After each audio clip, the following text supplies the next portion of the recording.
Driving up north in Michigan in the winter is always an adventure. It has been unseasonably warm all this week. There was 3 feet of snow on the ground and all melted. And now it's just turning back as we approach the Straits of Mackinac and the division between the upper and the lower peninsula. Ice. Ice. The rain has turned to ice. It is always an adventure, and I'm hauling a 32-foot fifth wheel back there. So my speed right now is 55 miles an hour. This lane is still kind of dry, but the other one is not so good. Well, the roads have definitely turned slippery on us. We just passed a big accident.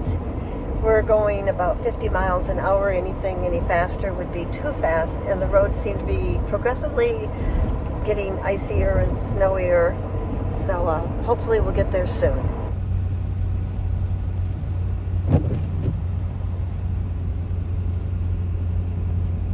Well, I wish I could show you. We are on the Mackinac Bridge. The snow is going sideways. There's really strong winds, a 20-mile-an-hour limit. Every crossing of this bridge in the winter time is an adventure. 2 hours it could be nice and clear, but this is one of the more white-knuckled crossings I've done. We're looking at Lake Huron right now. This is the east side of the bridge. We have the bridge, and then over here we have Lake Michigan.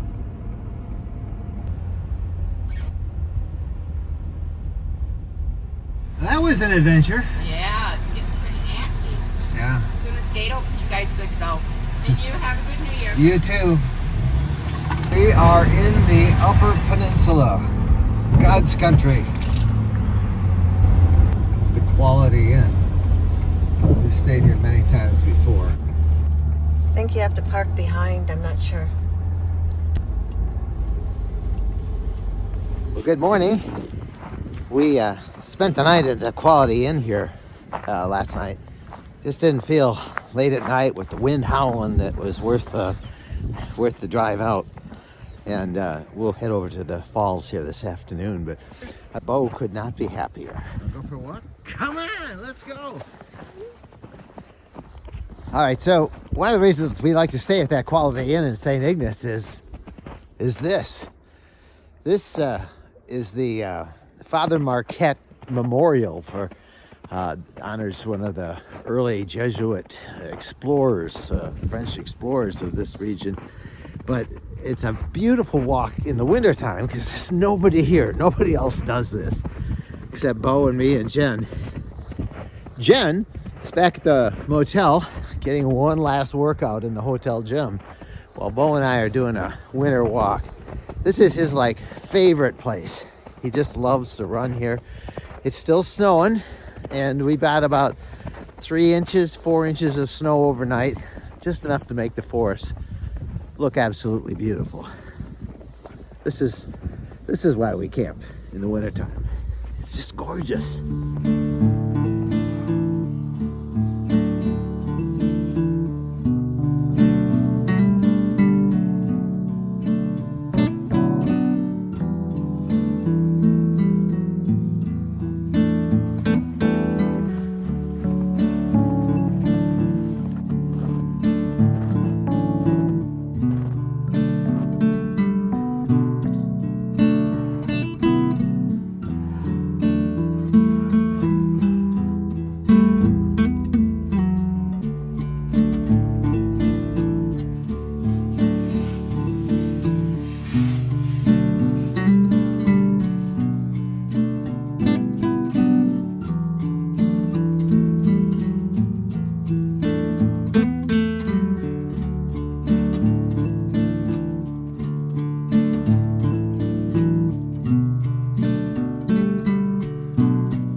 So this trail basically takes you to a scenic overview of what's supposed to be the Mackinac Bridge.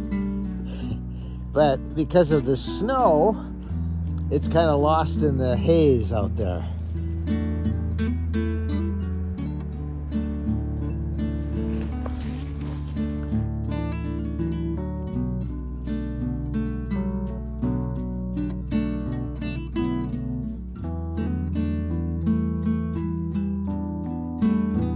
Essential travel. Scraper, especially in snow country. Bo, I gotta teach you how to do this. Ooh, it looks like it's kind of iced on. Let's get this puppy cleaned off. Because we've got places to go, right, Bo? Ooh, ice. Whew.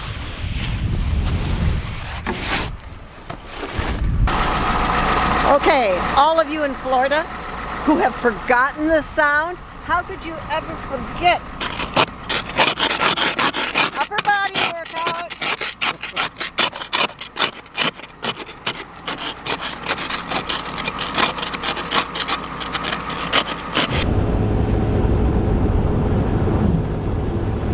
Well, we're on the way now to Tahquamenon Falls, and it is a winter wonderland. And the trailer's pulling great. The roads are a little... I've seen better roads. Yeah, I guess the key to driving any kind of an RV in winter weather is just to go slow. Don't worry about people piling on behind you and making a big line. You go for a speed that is comfortable to you, and don't let them, you look in your rearview mirror and you see them, you know, that's their problem. You're doing what is safe, and you're the leader. And if you got in an accident, think you delay everybody forever.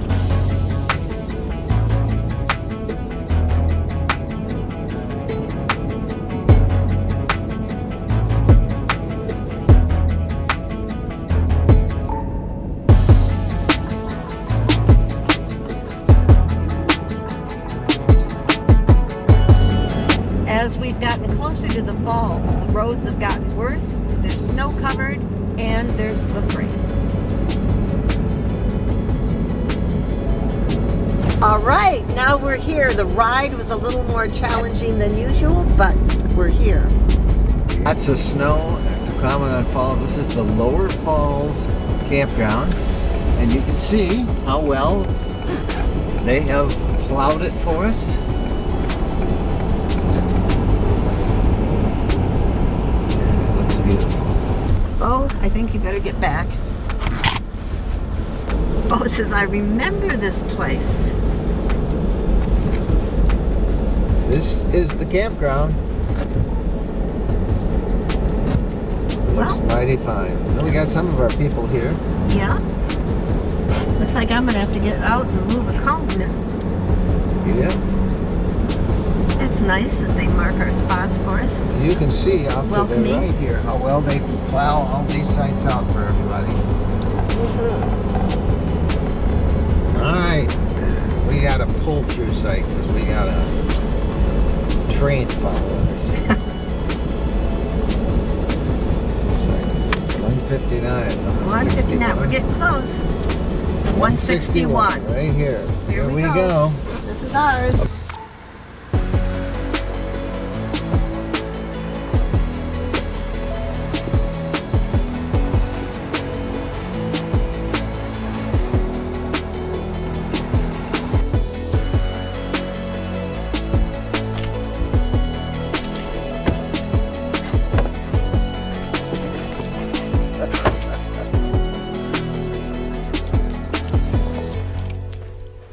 Well done, sir. After setting out the levelers and turning on the heater and the fireplace, we did a quick tour of the campground. 32 other RVers joined us for the long Thursday through Sunday weekend in all sorts of motorhomes and towables.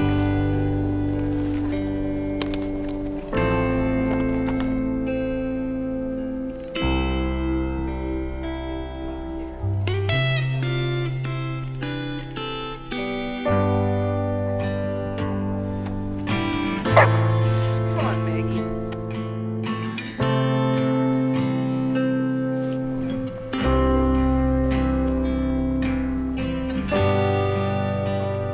I can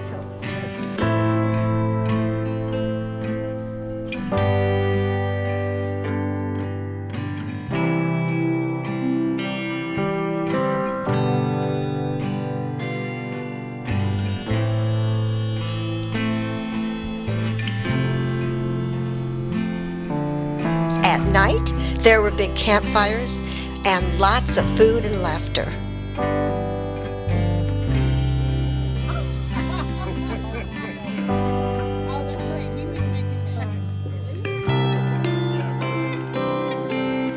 Hey,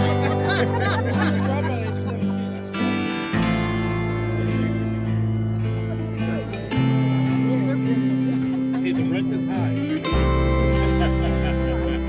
That little one bedroom you're looking at. Hi, kid. That's wonderful.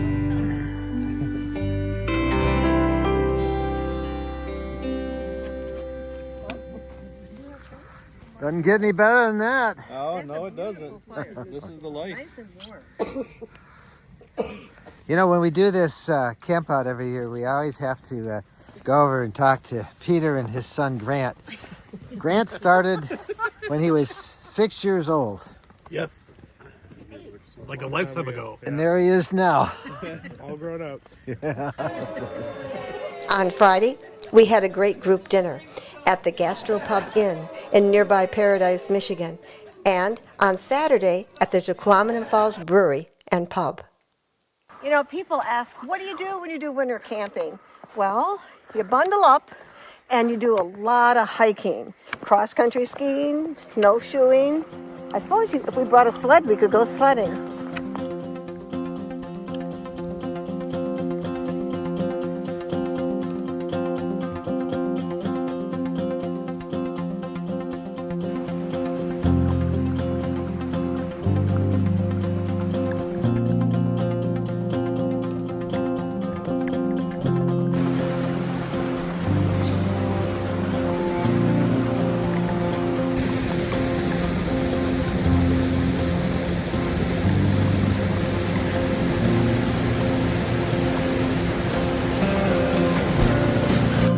There are really two falls up here at Tahquamenon Falls State Park.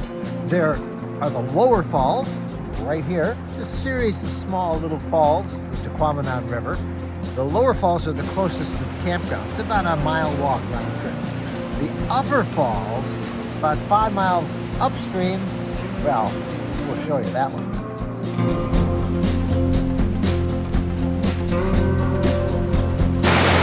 And this is the upper falls. That's about 70 feet that it falls. And every time we show this picture, people say, why is the river looking so yucky? Well, that brown color, the copper color really, is tannic acid that comes from the roots of the cedar trees that line the banks of the Tahquamenon River here. The water itself is really clear. A lot of trout in the water of the Tahquamenon River.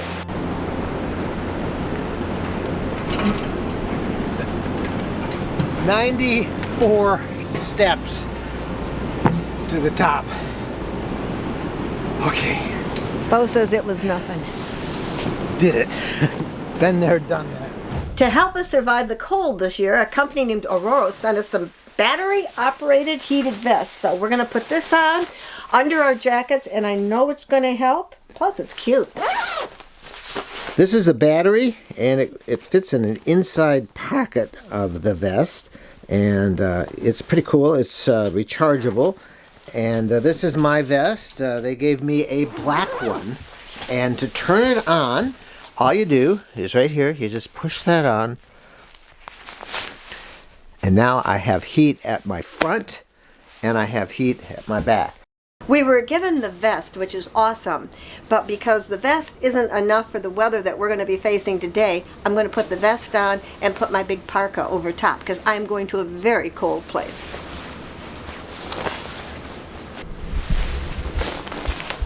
I'm doing the same thing. They do make a jacket, the Aurora company, but they sent us the vest, so we need to bundle up, and we'll have these heated vests underneath our parkas. But we're going to try something else as well. Now, we picked up these battery-operated insulated gloves at Costco. Again, you turn it on, just push that button. So we're going to see how these work, and we'll give them a try. We've got the battery in there. Just slip our hand in here, and we are going to be ready to go.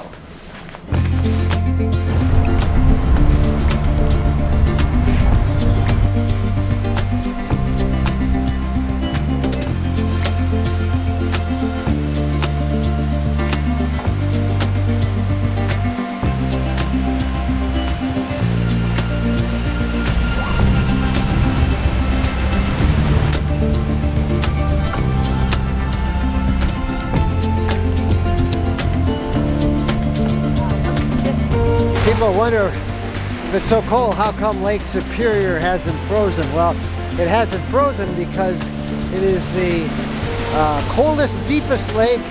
It's too deep to freeze, and there's always a wind blowing.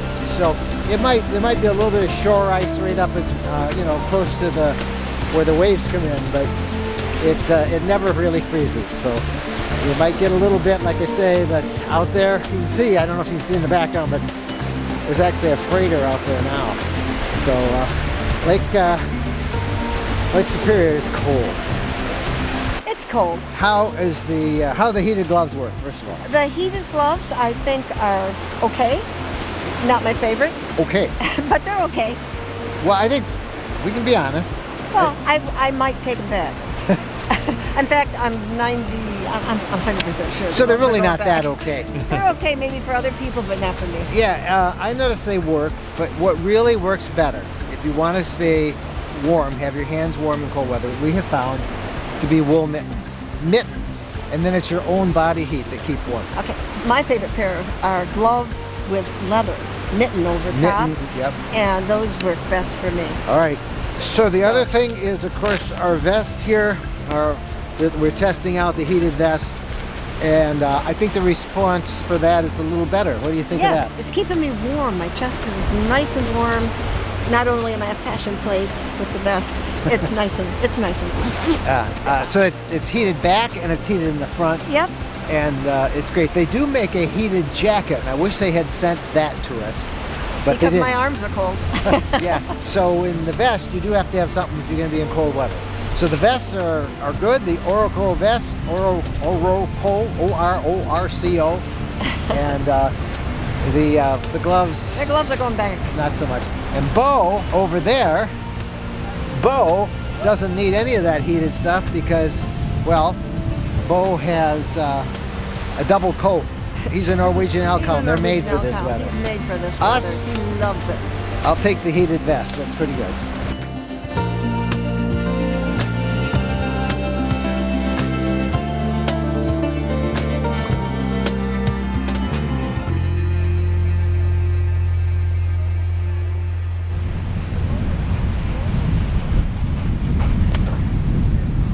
Now, I know winter camping doesn't appeal to all of you, but for those of you who are more adventuresome and you love snow and fresh air and being out in the wilderness, give it a try. For us, with our RV lifestyle, winter camping is going to be part of it as long as we are able.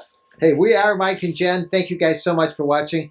If you like this video, please give it a thumbs up. And if I may, could we ask that you subscribe to the RV lifestyle right here on YouTube? Happy trails!